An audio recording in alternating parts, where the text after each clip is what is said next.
All right, welcome everybody to another exciting episode of Under the Dome. It is now officially game day week. we This will be the 57th season for the New Orleans Saints. I thought about that this morning, and I've got the very first opening game playing back here. That's John Gilliam returning the opening kickoff against the Los Angeles Rams way back in 1967. The Saints have not done well on opening day. In fact, they only have a 21, and I had the record in front of me. Hang on here. It was 21, and I don't want to get this wrong.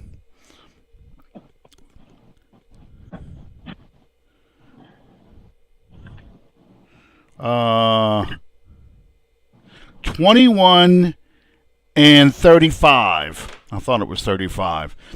And their first opening day victory was in 1971. Archie Manning versus the Los Angeles Rams in the last second. They didn't win another home opener until 1978 against the Minnesota Vikings. The next home opener they win is in 1983 against the then St. Louis Cardinals. And they don't win another home opener until you get to the Jim Mora years. 87, obviously, 89, 91, 93, 98, 99. Can't believe Dicko won two in a row. Yeah. Then the Hazlitt years, 2001, 2002.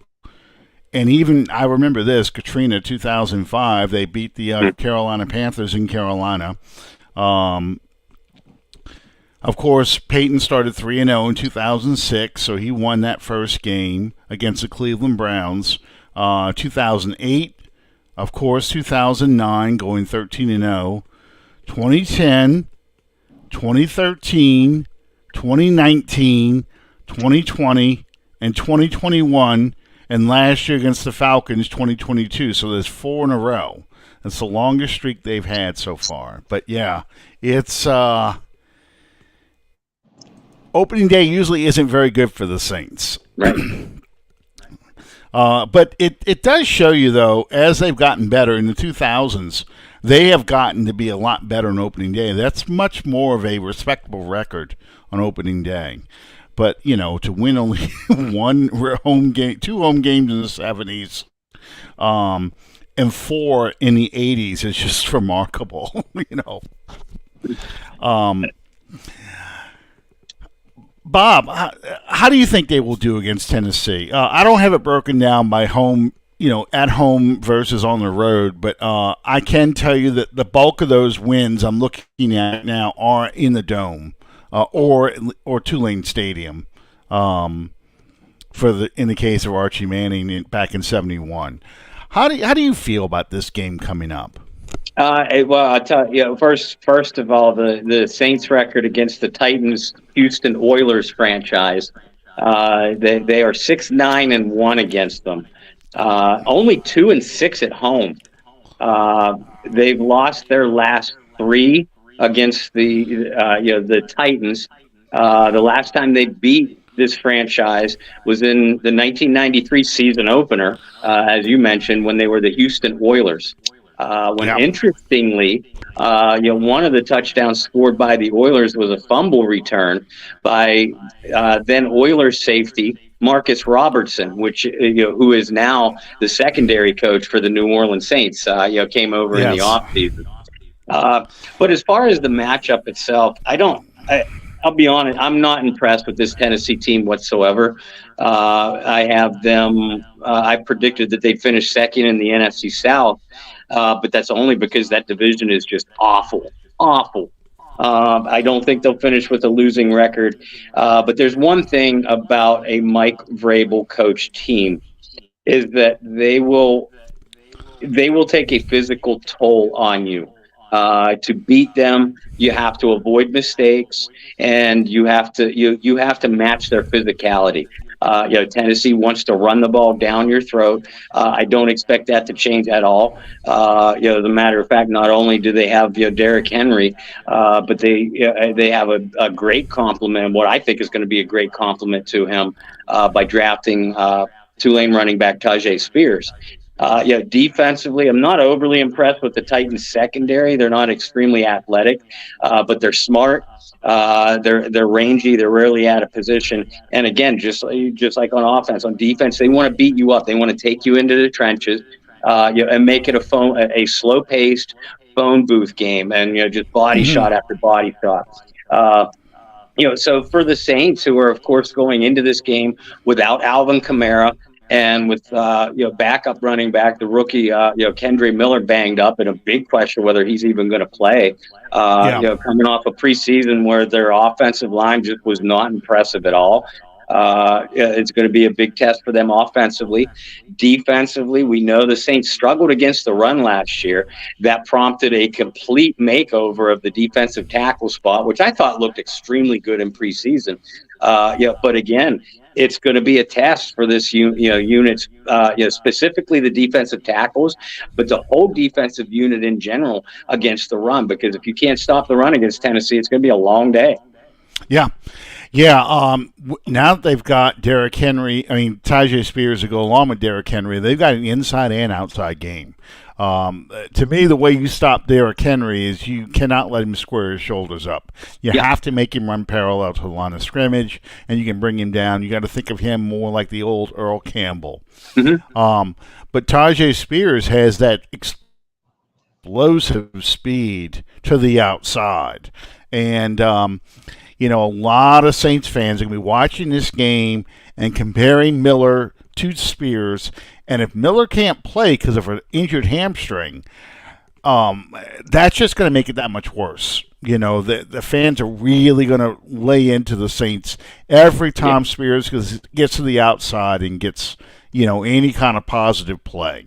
Of course, the part that gets forgotten is the fact that Spears had a big medical flag on his knee.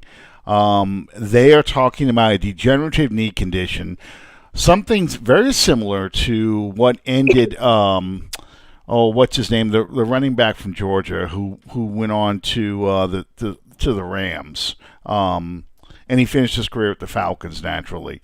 Todd Gurley. Todd Gurley. Very similar to what happened to Todd Gurley. He's having an arthritic knee by the time he's 28, 29 years old. And that's really why the Saints passed on him. And I think, a lot of Thank you, Calvin. I just couldn't think of his name. Chubb kept coming to mind. I'm like, I know it's not him. But yeah, Todd Gurley. But yeah, that's what's going to impact Saints fans. It's always in the moment. And right now Tajay Spears is like a real impact player for the Titans. So if they can't stop the run, they're in big trouble as far as defensively, because then it puts the pressure on Carr to, get up on this team early and score early. And I think they can do it, but the Titans are going to try and run that ball 30, 35 times, a game. And the only way you can stop that is you have to get up by several scores early enough in the game to do that, which I think is possible. Do you think that is possible to get up for the Saints, to get up on this Titans defense? Yeah, absolutely, I do. And we saw the Saints be extremely aggressive, this offseason, with their personnel moves, especially on the offensive side. Just for occasions like this.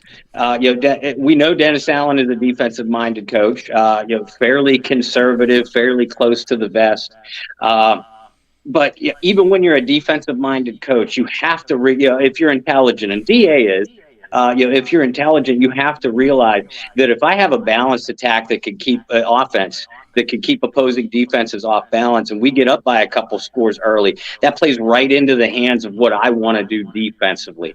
Hopefully that manifests itself, and the Saints come out pretty aggressive against this Tennessee defense, because I do think that I know the Titans are physical, but if the Saints can dictate the pace, that takes Tennessee out of their comfort zone. And if you force the Titans to pass the ball offensively, because you got up a couple scores yourself, I know they brought in DeAndre Hopkins in the offseason, but I'm still not convinced Treylon Burks is a top tier NFL receiver. And Ryan Tannehill really doesn't have that many weapons to make him look like anything more than what he is. And that is a serviceable NFL starter, not the kind of guy you want to get into a shootout with. Yeah, exactly. And the thing is, the Saints it's unbelievable. They played the Titans twice, and they've beaten them. But they have never played Todd Gurley. They had never played Derrick Henry. Derrick Henry was injured at the end of 2019 or 2018 season. Yeah, 2018, because 4 years. End of the 2018 season, and he didn't play 4 years ago. I think it was 2021. He didn't play that year either. So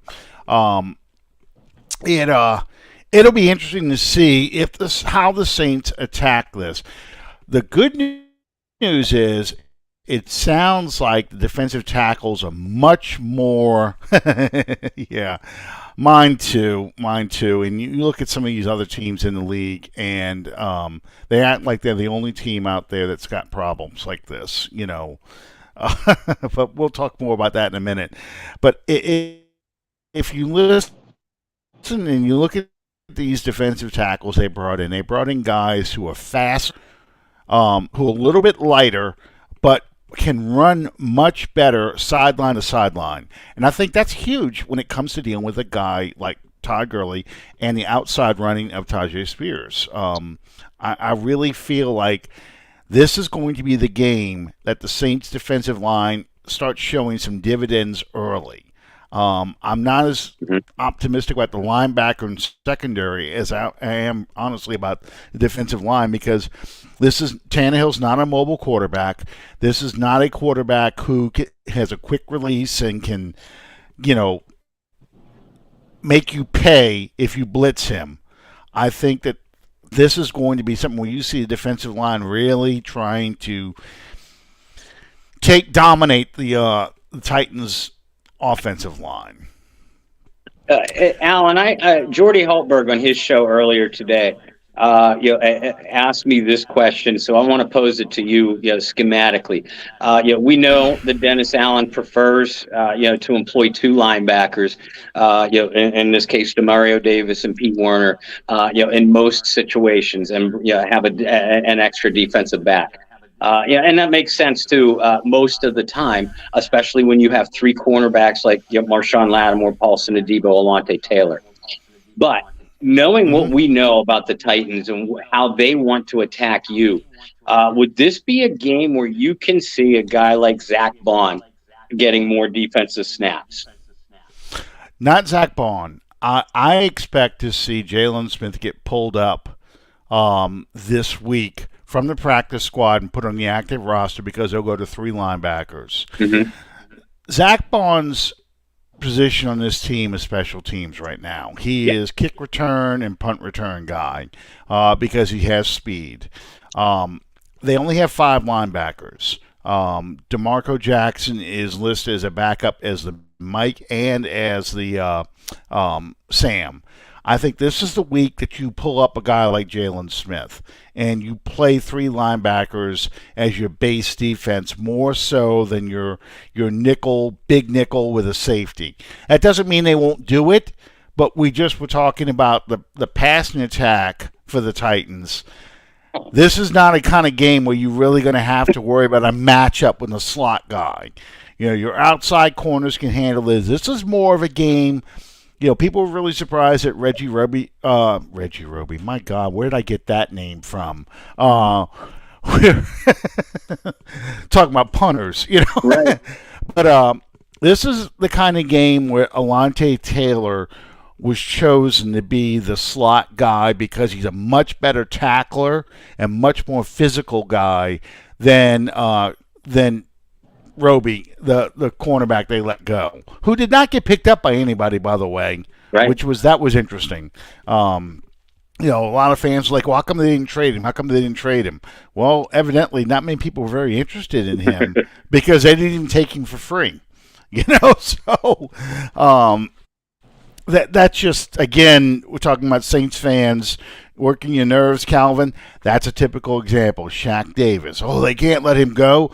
Some team's going to scoop him up. No, they didn't. We all overestimate how good or how popular or how liked certain players are in this team. And that was yet another example. So I think this is much more of a physical game.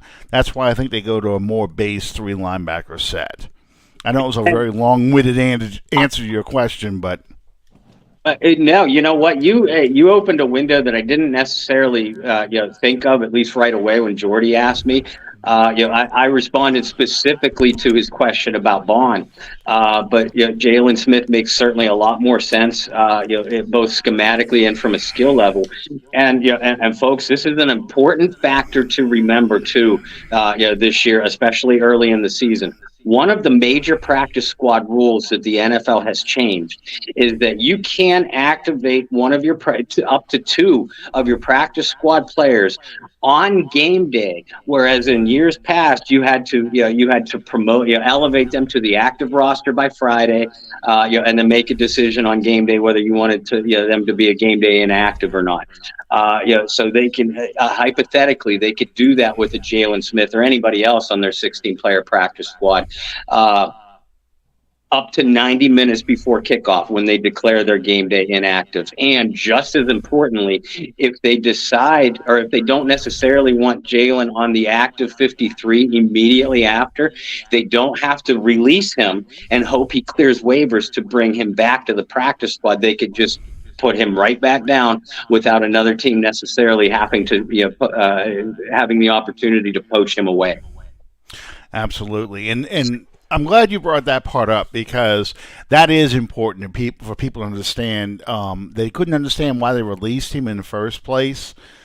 He didn't go through waivers like a lot of the guys that were like the Shaq Davis, a lot of the rookies, undrafted free agent guys. He was a guy that they could say, hey, stick by your phone. Don't even bother clearing out your locker. We're bringing you right back once we make enough corresponding moves. Well, they told him we're going to put you in the practice squad, but we're going to pull you up for certain games. Because here's the thing. The Saints' base defense is a 4-2-5. Whether that's 3 cornerbacks or 3 safeties, it's a 4-2-5. It's 5 defensive backs. They occasionally go to 3 linebackers depending on the situation. A team like Tennessee, who is built to run the football, is an ideal opponent where you want to go to a 4-3 defense. And we were just talking about Tyjae Spears in the beginning here. A guy like Jalen Smith can make those outside runs, sideline to sideline, to cut off a guy like Tyjae Spears, who is looking to turn the corner and get the edge, because that's where his strength is. And I like Alontae Taylor. I would not feel comfortable having Alontae Taylor being the one that's going to go out there and catch Spears coming around that corner because he's got a wicked stiff arm. He really does. And, of course, when you see if he gets around that edge and he squares up them shoulders, you see, that big old truck coming at you, I would not want to be a defensive back. I would not want to be Taylor or Adobe or even Lattimore seeing, Derrick Henry coming at me. I told this story a long, long time ago. A friend of mine used to play for UL when it was USL back in 85, 86. And they played against Georgia. Auburn, not Georgia. Played against Auburn in 1986. And there was a running back over there by the name of Bo Jackson. And he was probably third string, but he was out there for whatever reason. And he said Bo Jackson cleared the corner with no blocking, just him by himself. And my friend Jay was the only thing between him and the goal line. He said he turned his head, closed his eyes, and prepared for the impact. He said he stepped on Jay's foot and ran him over standing on his foot. Just dropped the shoulder, hit him in the side of the... He said he had never been hit that hard in his life. They had to cut his shoe off because he broke his ankle when he tried to make that tackle. He says Jackson just totally destroyed him. But yeah, he said his eyes got about this big. Mhm.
Bob, you there?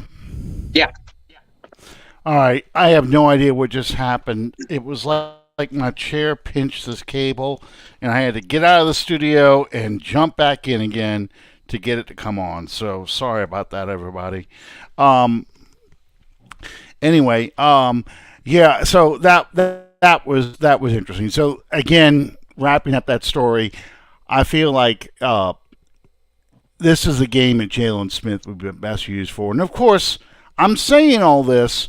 Watch come Sunday, no Jalen Smith pulled up. They're going to go with Alontae Taylor, and they're going to keep doing what they're doing. Uh, you know, it's. I'm hoping that's not the case. I really think this is the kind of game that you do that, and you save the 5 defensive backs for a team that throws the ball a lot better. Mhm. Say like when you're playing New England, or if you're playing, hell, if you're playing the Texans, because they're probably going to put the ball up in the air a lot. So, anyway, this offensive line versus the Saints defensive line. What kind of matchup do you think this is? Who does that favor? Uh, I, I think, at least on paper, that it actually favors the Saints' defensive line. Um, Now, just like we spoke about before, the defensive tackles have to do their job. It's really that simple. They have to not get pushed off of the line of scrimmage. Getting interior penetration and creating inside disruption is absolutely vital. Not only against Derrick Henry to cause him or to stop him from getting a head of steam started, but also to get inside pressure on Tannehill, make him feel uncomfortable, and not let him get into a rhythm. Doing that will create one-on-one opportunities on the outside, for Cam Jordan, Carl Granderson, and Peyton Turner, who I think is probably going to get the third most reps among the edge players for the Saints. In Tennessee, as much as they want to run the football offensively, they don't have an overly impressive offensive line. They spent a first-round pick on Northwestern lineman Peter Skoronski, who played tackle in college, and will start at left guard, for the Titans. Andre Dillard, formerly of the Eagles, is probably going to be the Titans' left tackle. I mentioned that specifically because that's where Tennessee likes to run the ball most often, which will be in the direction of Carl Granderson. And Peyton Turner probably when he's in the game. The right side of their offensive line is relatively undersized for NFL standards. Again, as good as Cam Jordan is and has always played against the run, you have to think that it favors Cam on that side. But again, you have to win the inside battles.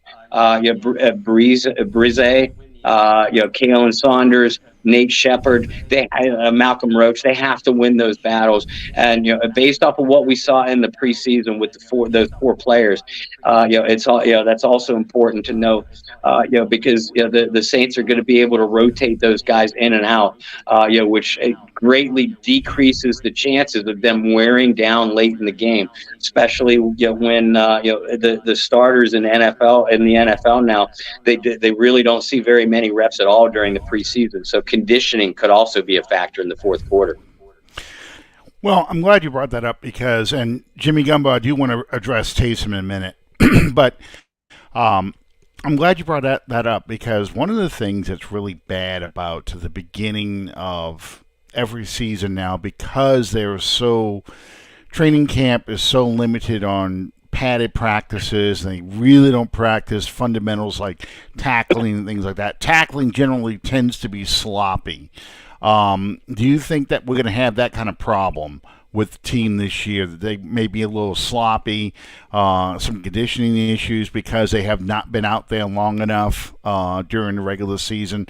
I mean, we'll talk about the offense in just a second, but the starting offensive line was only out there for one series. Derek Carr has only played one series. And one of the guys he was throwing to won't even be there for 3 weeks, and that's Alvin Kamara. Right. So how much rust do you think will carry over to this first game? As far as the conditioning issue, I don't necessarily see that being a big problem, because these guys now keep themselves in shape with their own personal training staff, and own personal entourage all year round. It might be a little bit of especially if Tennessee is able to run the ball. It might be a little bit of a factor for the Saints defensive line or the Tennessee offensive line late in the game. Just because that's a lot of hits when you haven't taken them for over a year. Now, tackling could be a different issue. Tackling, as you pointed out, I expect that to be an issue throughout the league for at least the first month, maybe as long as 6 weeks. Tackling was certainly an issue for the Saints defense, most of the year last year, for at least the first half to 2/3 of it. So that's something I'm going to be watching very, very closely. Again, New Orleans could stifle all that, by getting up on them, on the Titans by a couple scores offensively early on, and then defensively, snuffing out the Titans' running game. Nothing snuffs out a running game better, than immediate penetration into the backfield. So I think that, that's what Dennis Allen and defensive coordinator Joe Woods are going to look to do. Which means Pete Werner, Demario Davis, run blitzing and shooting those gaps, filling those gaps. That's going to be key. But again, you're now taking on, you're asking your best player to take on their best player head to head, 1-on-1 in open open creases. Totally agree. So let's look at the offense real quick. Jimmy Gumbo asked, do we expect a lot of Taysom with no Kendre Miller? Well, we're not sure exactly whether or not Miller is going to play. We thought he wasn't going to be in the San Diego, I knew I'd do it, the Los Angeles Chargers game, and yet not only was he at the game, and played in the game, but he was in the practices all week too. So this is a hamstring. This is a little bit different than a knee injury. I'm sure he's gotten treatment all weekend. We'll get the first injury report. We'll see if he practices. The key to see if Miller's going to play is, of course, is he there on Friday? What is he doing on Friday? If he doesn't practice on Friday, he won't play. Taysom Hill's been moved now from his official designation is no longer tight end. He's now quarterback. People are really confused about this now because the rule change was it's almost like how it was years ago, where you can designate an emergency quarterback as your guy who is not active on game day, but he doesn't count. You can have him dressed out. He doesn't count against your 45 that are active on game day. That's a huge thing because you look at a team like the 49ers last year. The 49ers were scrambling for quarterbacks once their quarterback got hurt in that playoff game, and they felt like not having Brock Purdy for that game and then having to throw a guy in who has only been with the team less than a week to play quarterback, that really cost them that game.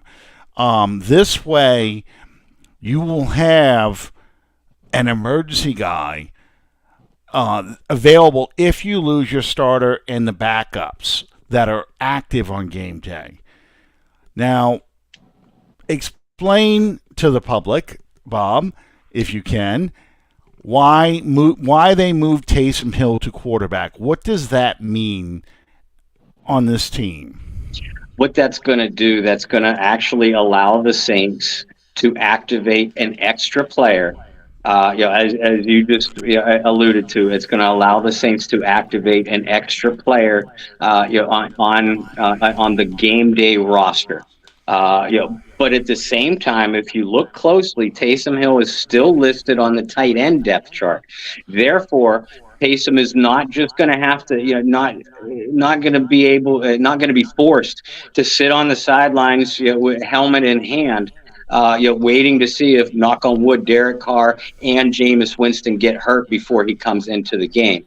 If that worst case scenario, does develop, Carr goes down, Winston goes down. Now Dennis Allen and Pete Carmichael have the option to either put Taysom Hill in or Jake Haener. They have the option to do that with either player, but in doing so with Taysom, if Winston or Carr were able to come back into the game, you wouldn't necessarily have to pull Taysom out and force him to go back to the sidelines. He can still continue to do the other roles for you. And as far as the other side of it, just the position itself. Folks, let's face reality. I don't care what Taysom Hill's position is titled. The majority of the snaps that he's going to get are going to be out of the backfield as that wildcat role quarterback. So, schematically, absolutely nothing changes for Taysom Hill. From a strategy aspect, that allows the Saints to activate an extra player, for this Titans game and whatever other games they do. I expect they'll do this a lot of the year, at least till Roger Goodell catches on and puts a light out to that one. It's kind of a chess move, kind of hedging your bets and giving yourself. Now the Saints literally have 4 quarterbacks available to them, again, if an absolute worst case scenario hits.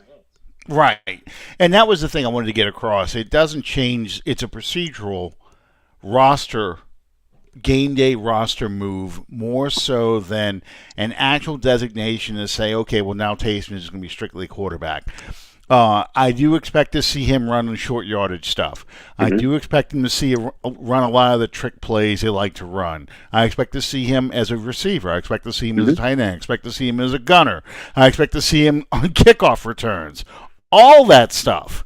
That doesn't change what he does. So they will use him just as much as they used him last year. They were using him a lot. So that leads to Anna's question. Do you think the play calling will be more aggressive now on offense? Yes. I think there's more confidence in this staff. Yeah, I know. I think there's more confidence by this staff in Derek Carr versus Jameis Winston and Andy Dalton. That's just a reality. That's their guy. That's the guy they wanted as a quarterback.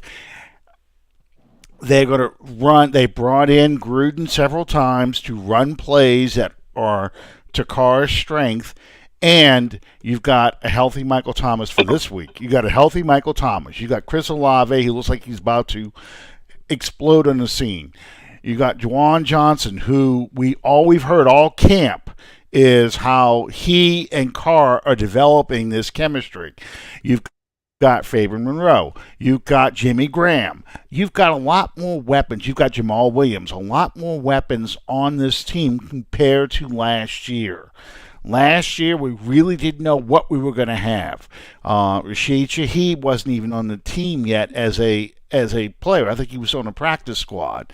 Yep. So I just feel like you're going to see more aggressive play calling because Allen and Carmichael looking around going, I got guys who can run these plays now. Mm-hmm. You know, it's not like I'm looking at this going, well, we can't do that. Hey, they screwed this up all week. We can't call that play.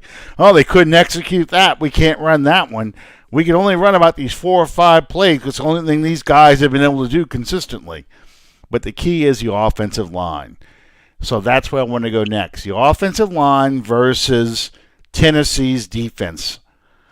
How do you think this matchup plays out? This one scares me, Alan. And I've said several times this preseason that I believe that the Saints still have a top-tier offensive line among their starters. Once you get to 6 and especially 7, 8, 9, that those players were awful. Call it for what it is. But Ryan Ramczyk, still among the best at his position. Eric McCoy, underrated as hell, still among the best at his position. Cecil Ruiz, I think was this team's most consistent lineman last year. James Hurst, who I do expect to get to start over Andrus Peat. He's better suited at a guard spot, than he is tackle. And Trevor Penning. Trevor Penning he's going to have some growing pains still in pass protection, which is certainly something vital to watch, particularly early in the year. But when you're facing a team that you're probably going to want to try to run the ball against, that's Penning's wheelhouse right there. But having said that, this right here is going to be the matchup that will win or lose the game for the Saints, because Tennessee has an extremely talented defensive line. They'll play primarily a 3-man front, but they'll go Jeffrey Simmons and Danico Autry will be their ends. Those guys are huge. And in a 4-man front, they would be able to play. They're athletic enough to play the end, but big and physical enough to play tackle. And Tier Tart, is a big-bodied run stuffer at nose tackle. So for the Saints are going to want to establish balance. They aren't going to want to come out and throw the ball all over the yard, despite all the weapons that you mentioned before.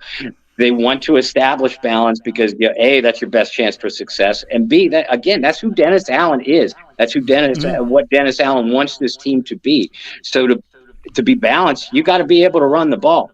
They still have the makings of it with the offensive linemen that I mentioned. They get a little nicked up. I'm going to be really worried then. I know they'll be without Kamara, but you mentioned, Allen, they're still going to use Taysom Hill. Kendre Miller's going to be a 50-50 shot at this stage of the week, whether he plays or not. But even if he's active, they still want most of the backfield reps to go to Jamal Williams. That's why they brought him in. I don't necessarily expect it to be a heavy run ratio, but it's vital that the Saints establish the run, because that opens up the play action, for Carr. That'll keep the pressure off of Carr, from the front line, be able, Carmichael will be able to open up his playbook a little bit more, in theory, and be far more aggressive and probably a quicker rhythm-based offense. Yeah, and to dovetail all that, if you want to beat Derrick Henry and the Titans, you keep Derrick Henry and the Titans offense on the sideline. And you do that by controlling the time of possession. You control the line of scrimmage. You wear that defense down with just pounding, pounding, pounding. And then you take your shots. You take your shot plays. You take your shot with Chris Olave. But you still have Michael Thomas and the tight ends like Juwan Johnson, Jimmy Graham, and Moreau to stretch the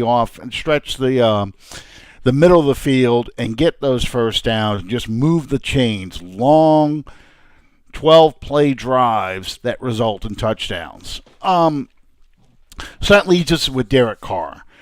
Derek Carr's reputation has been he struggles in the red zone. Derek Carr's reputation is he makes mistakes at critical points in games. You think he's going to be a franchise quarterback, and then he starts making mistakes. Do you think that reputation gets turned on its head this year? I certainly think it has that potential. And I think that knock on Carr, while the numbers will certainly reflect what you just said, I think you have to look at the team that he was playing for. The coaches that were, and I know Gruden was one of them, but he was most effective under Gruden. The coaches that were calling the plays, the players around him, and just in general, the dysfunctional franchise that he was playing for. There are three names, aside from the obvious, which is Kamara. There are three names that will turn around should turn around that perception of Carr this year. And they are Michael Thomas, Juwan Johnson, and Jimmy Graham. This is why they brought Jimmy Graham back. This is what Jimmy Graham's role on this team will be: red zone target, and matchup weapon for certain alignments and situations. Michael Thomas, I still say that if healthy, Michael Thomas is nearly unstoppable through the intermediate zones. And no, I'm not just talking slants. I'm talking sideline routes too. He owns those intermediate zones. Juwan Johnson. I agree with what a lot of the people have been saying. The Juwan Carr connection, looks like it has the potential to be something very special this year. And we already know that Juwan is very skilled in the red zone as well. So Michael Thomas, Juwan Johnson, and the big body Jimmy Graham could and should very well change that narrative for Carr in the red zone in 2023. I totally agree. I mean, we're going to talk about the kicking game in just a minute, but I feel like these guys, a lot of it has to do with the play calling the Raiders did in the red zone. A lot of it has to do with the Raiders' terrible, terrible defenses, where Carr felt like he had to get a touchdown on every single red zone possession, wasn't willing to play the percentages, and a field goal was okay.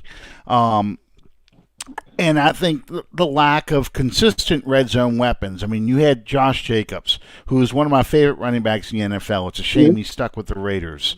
But, once they keyed on Josh Jacobs, now you're talking about, okay, you might go to your tight end. Who's going to be their top receiver? Well, they traded Amari Cooper away. That was one of his top targets. They changed tight ends several times. We had one of them, Jamal with Cook. So it's just, and he's gone through so many different head coaches, so many different offensive coordinators, so many different schemes that you just don't get that consistency. I do have. Oh, wow. That's sad to hear. That's something. I really like Mike Williams. That's a shame. That really is. Wow. Okay. Man. I'm sorry to hear that. I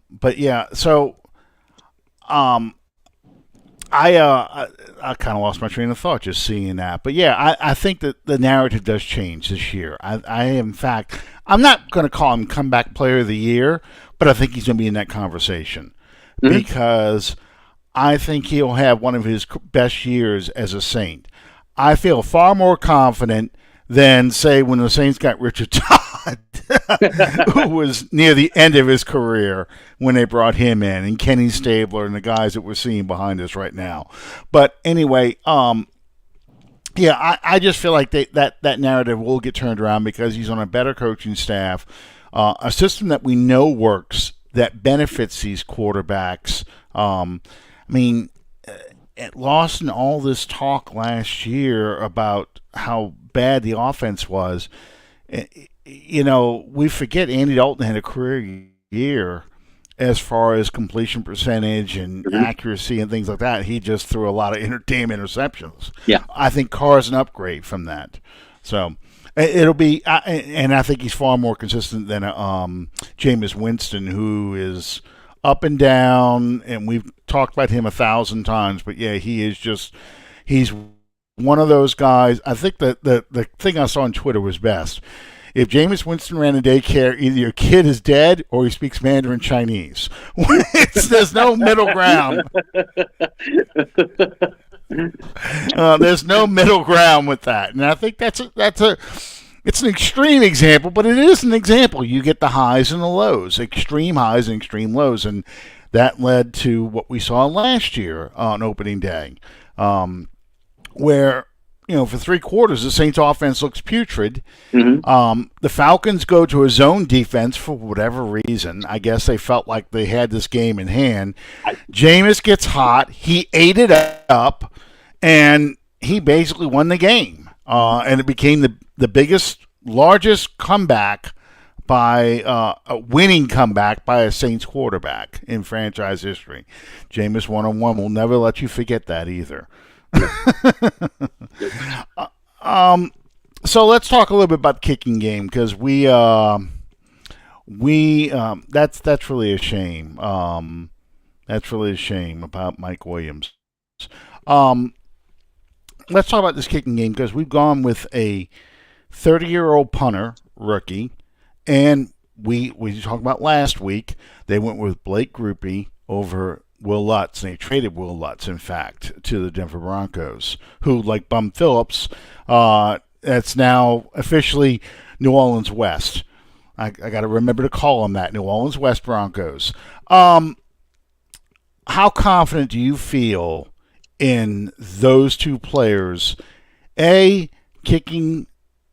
Now, they're playing in the dome, which helps tremendously, but kicking important, maybe game-winning field goals, or in the punter's case, flipping the field to make that Titans offense go 80-plus yards. I won't lie. I am a little apprehensive, only because both guys are unproven. I'd be a lot more apprehensive if they were playing at Tennessee rather than inside the dome, where it is climate controlled. And I feel certainly a lot more confident about Grupe than I do Lou Hedley. But like we said from the beginning of the show, the Titans want to play you a certain way. They want to play a slower paced game, ball control, run the football, field position, defense, kicking. Now, Tennessee has their own kicking issues, at least place kicking, not so much punting. They would, if the Saints would have released either Grupe or Lutz, the Titans certainly would have been a team that a lot of people expected to come calling hard. The Titans kicking game isn't real secure either. Don't get me wrong. I love Blake Grupe and what he did during the preseason and training camp. It was far more than just those 3 preseason games. But these games count now. And I have seen too many, and you have too, Alan. I have seen too many times where a team has elected to take the gamble of moving on from an established kicker because a rookie either out-kicked him in training camp or matched him kick for kick, which is what Grupe did. And then they get into the real pressure situations, and that kicker, let's put it politely and just say that kicker doesn't make that gamble pay off. Again, this is not a knock on Grupe. This is just me being overly cautious, and seeing history bite too many other teams in the ass for so many other years. So yeah, I'm going to be apprehensive until there's not a reason to be apprehensive.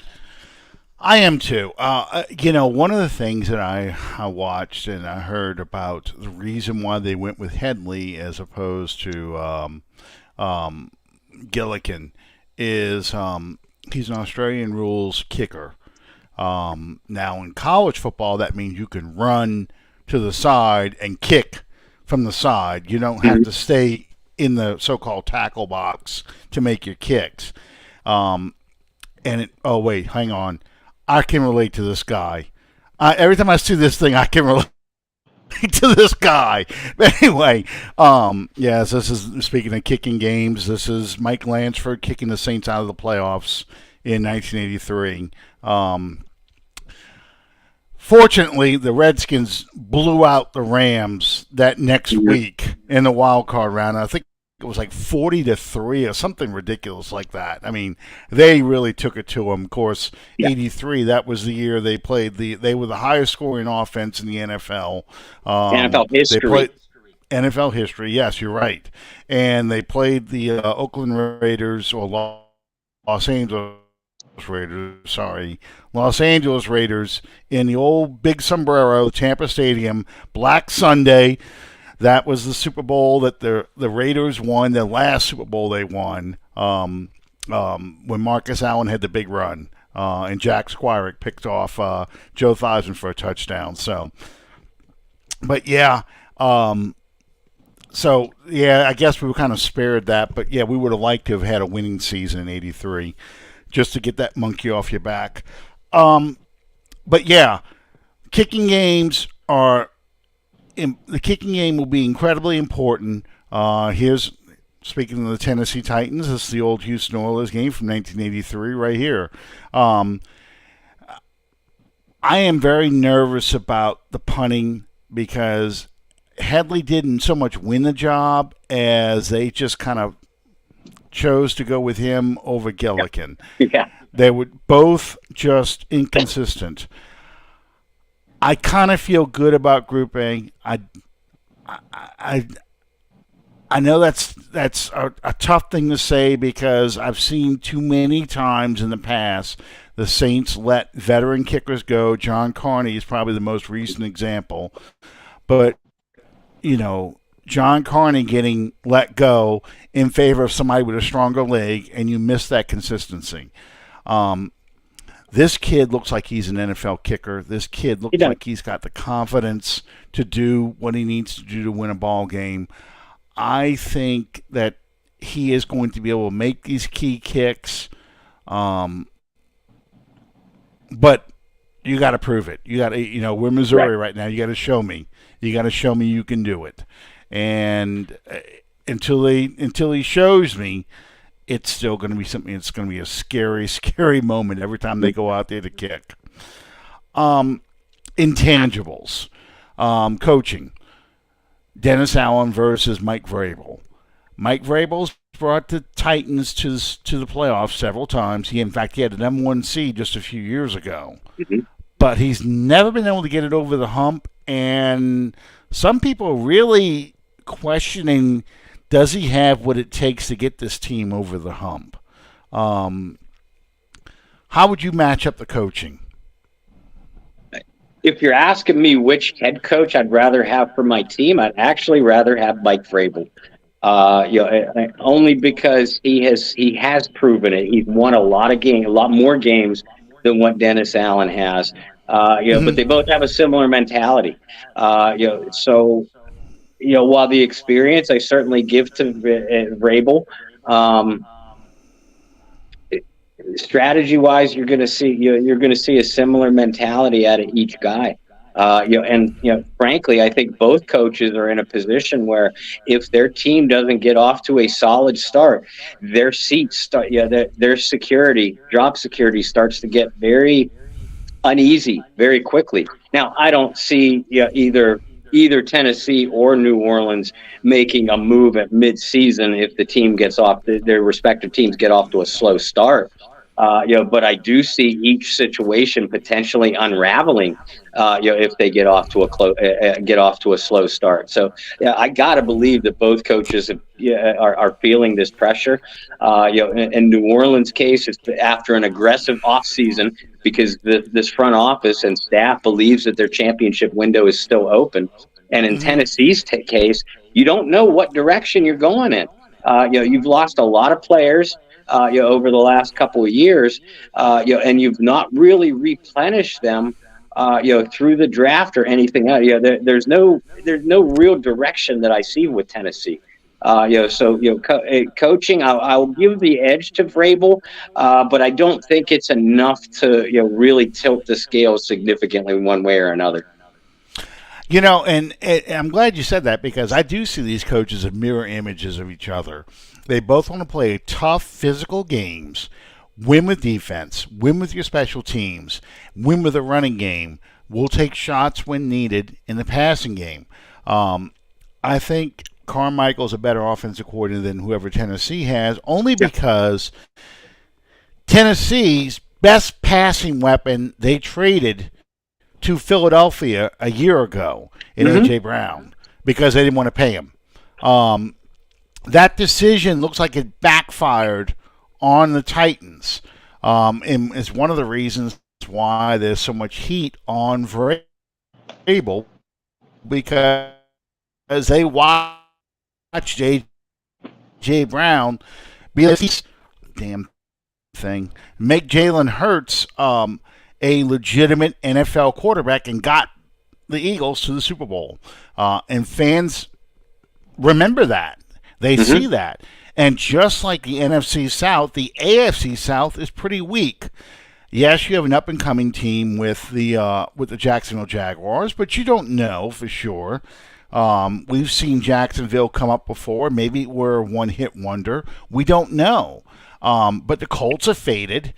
So, the Titans feel like this is an opportunity for them to win that division. They're only a few years removed, like I said, from being the number one overall seed. They didn't go to the Super Bowl that year. They lost to the Chiefs, So it's really tough because they're looking at the AFC in general going, do we match up well with the Bills? Do we match up well with the Chiefs? Do we match up well with the Bengals? Who do we match up well with? Baltimore? That's about it. And the Steelers, because they both play that kind of game. So it's there's a lot of pressure on Tennessee to win this game. I'm happy this game's in the Dome. We don't have to worry about weather. We don't have to worry about heat. We don't have to worry about a hostile crowd, although the Saints have been playing better on the road than at home recently. Yeah, they have. So I think this is going to be an interesting game from that standpoint because the crowd is going to be into it early, and it's going to be incumbent upon Pete Carmichael and Dennis Allen to jump up and keep the crowd into it with some quick strikes on offense, put touchdowns on the board. Defense come out there, really push the Titans around offensively, get the crowd into it, because I have a feeling if the Titans get to play their kind of game, the energy level is going to be a lot lower, especially if the Titans are playing, a lot of second and third and shorts like they saw, the kind of thing we saw a lot last year. So, to me, that's the intangibles, the coaching and the crowd. If the coaching can get quick scores early and keep the crowd into it, it's going to be a long day for Tennessee. But if Tennessee gets to play their game, it's going to be really tough on the Saints to pull this game out. Do you have a prediction on a final score? Yeah. Now, remember it's only Tuesday, so don't hold me to it, folks. Don't bet your college funds or your next month's rent on what I have to say. But I just, as I said before, I'm not impressed with this Tennessee team. And I believe that if everything falls the right way, the Saints are not only division title contenders, but I believe that they have the pieces to potentially win the Super Bowl. Now, the teams that we see the opening week of September are not the same teams that we're going to see in December, January. So we know that already. But I like this New Orleans team, and I do think I think that they're going to leave some scoring opportunities on the field. Just because that's what Dennis Allen teams do. And B, it is opening week. But I see this being a game where New Orleans controls the tempo, at least from the onset. And they take control of the game early, and we see that defense flex its muscle a little bit, and we see a balanced enough attack to hold off the Titans. I'm going to go with the Saints victory, 23-13. Okay, I believe it or not, I'm kind of predicting a lot more points scored because I think the tackling is going to be kind of suspect. I agree with you. This is not going to be the Saints team that we see come, say, October 1st. Let me look at the schedule real quick. Yeah, October 1st against Tampa, probably more likely against New England. Remember 2017, they lost the first two games and then went on that winning streak. I think this is a team that can score a lot of points. They're going to try and score a lot of points. They will put the ball in the air a little bit more than what we saw in the past. But it's going to be a close game because I think Tennessee is going to be able to run the ball to the outside more than the inside. I think Saunders and I can't believe I just drew a blank on his name. The pickup from Shepard, thank you. Saunders and Shepard are going to hold down that middle, but I worry about Granderson on the outside. Demario Davis has not been in practice, barely played in preseason. Let's see how he does.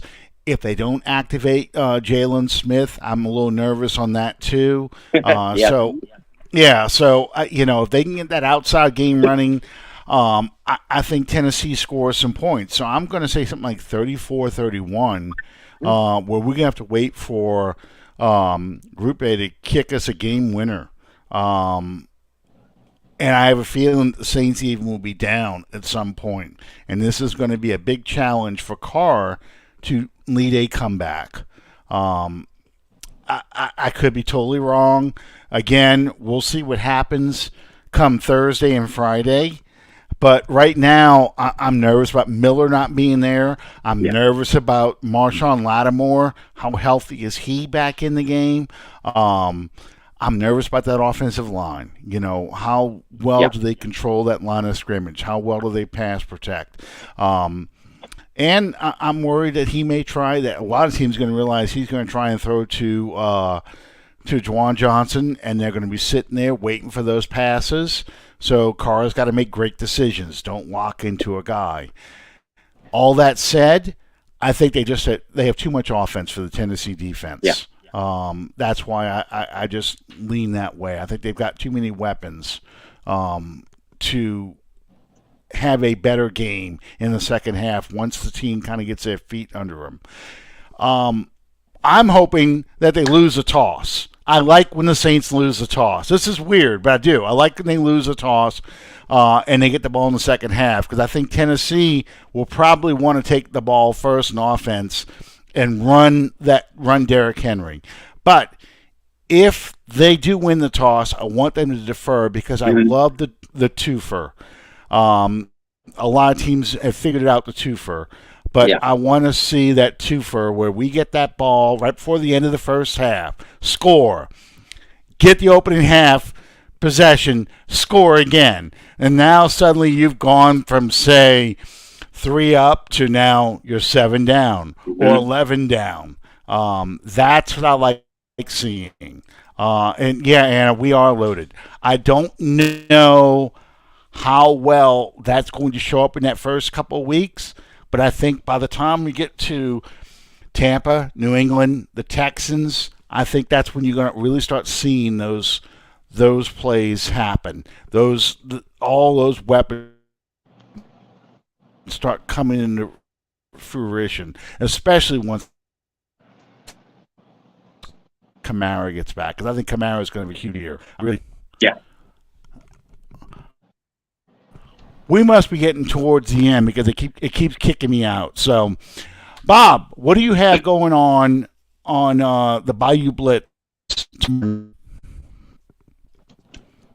Well, I tell you, the main thing that we have, we'll finally have, an official injury report to talk about. It's the first injury report of the week.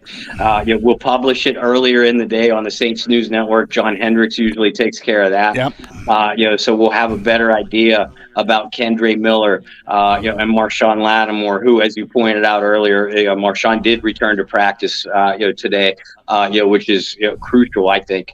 So we'll talk about the injury report. We'll break down the matchups against the Titans on both sides of the ball, offense, defense. And maybe highlight some key players. Similar to what you and I did tonight. It's just it's regular season time. So I mean, these shows almost take care of themselves. When you're breaking down matchups, so it's kind of nice. You don't have to prepare as much.